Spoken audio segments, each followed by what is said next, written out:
All right. So here we are back with different types of delivery. So there's a cesarean, which is also known as a C-section. So in a C-section, this is when the baby is delivered through an incision in the abdomen and uterus. So basically, the doctor is cutting open mom's tummy and cutting into the uterus to get the baby out. This is a major surgery and it takes at least 6 weeks to fully recover. Okay. So, some reasons why somebody might need to have a C section. There might be complications with the fetus, right? One of those complications that you should remember, hopefully, is placenta previa. If the placenta is blocking where the baby is supposed to come out, mom's going to have a C-section. Okay. Sometimes if the umbilical cord is wrapped around the neck of the baby, the doctor will opt to do a C-section instead of a vaginal birth. Not all the time, but sometimes. If there's a problem with the baby's heart rate, like the baby's heart rate drops, they might do a C-section to make sure the baby is safe and secure. Same thing if the fetus is under stress. If the baby's in the wrong birth position, like their head isn't pointed down, that can be a problem. Or if the fetus doesn't drop into position because mom's pelvis is too small, that can also be a problem. Okay. That one's not going to be like a surprise. Okay. Doctor and mom will know that that's been a problem. Okay. So it's not like, oh my gosh, the baby didn't drop because your pelvis is too small. We're going to have to do an emergency C-section. No, that one would be planned. Okay. The other way is what we call a vaginal delivery. This is when the baby comes through the vagina. Okay. So, a couple things to note. This is when they're delivered through the vaginal opening or birth canal. And then we also have a term that's called crowning. And that's when the baby's head is first seen at the outer edge of the vagina. So the baby's head, right, it's called crowning because you see the top of their head, which is where you would wear a crown, right? So hopefully you got those. Now we're going to talk about like actually how labor works. So we're going to talk about some pre-labor things.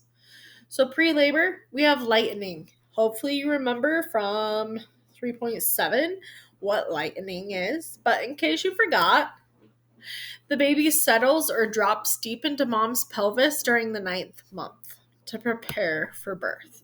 This happens weeks or days before labor begins.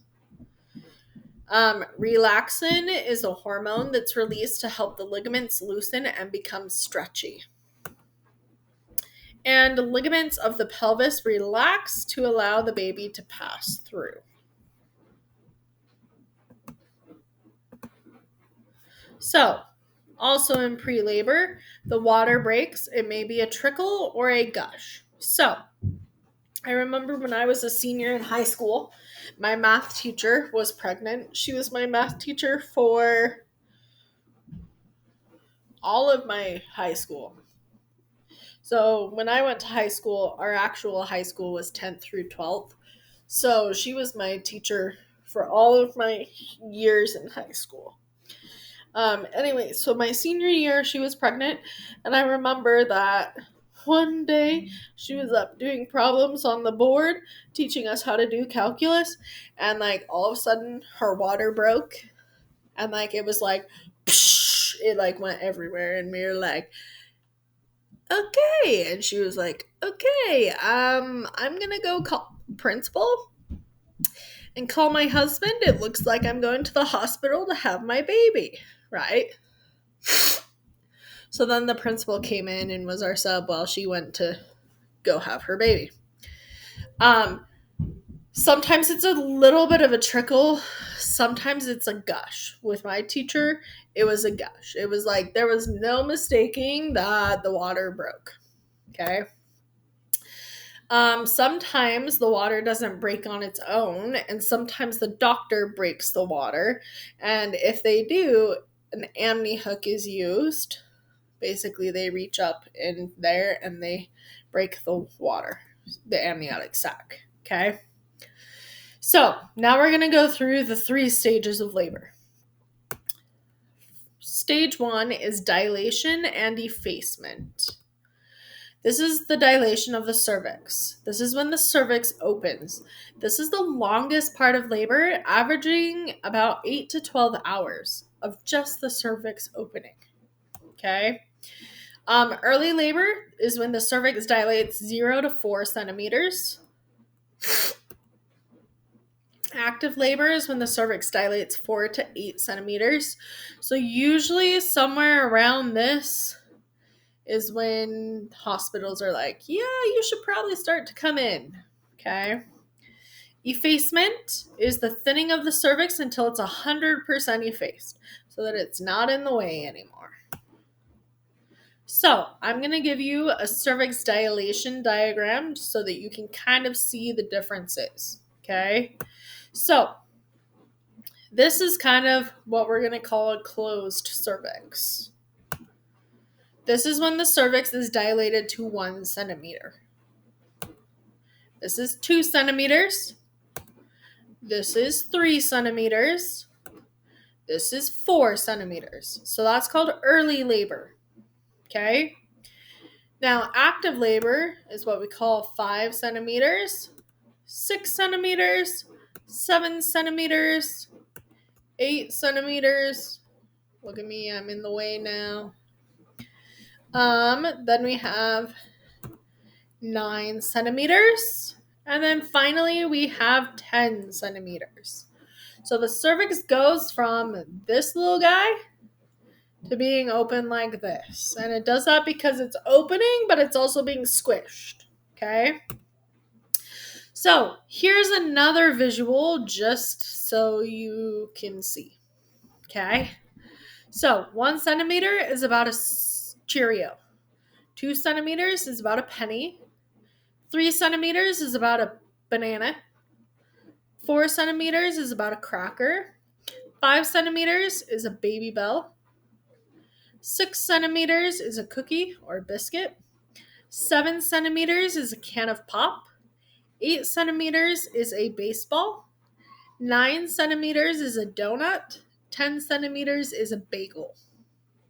Okay? Which is kind of crazy.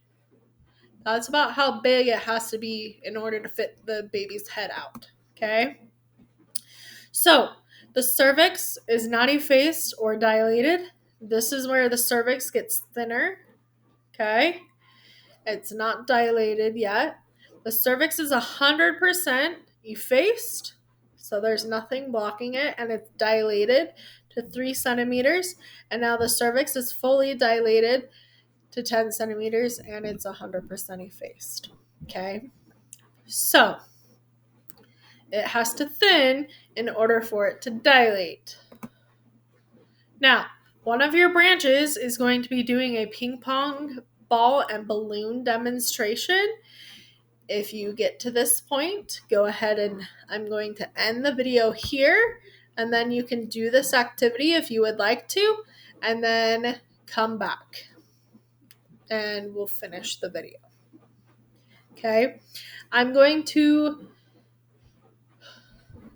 come grab a balloon and ping pong ball from me, and I can walk you through how to do this. Okay.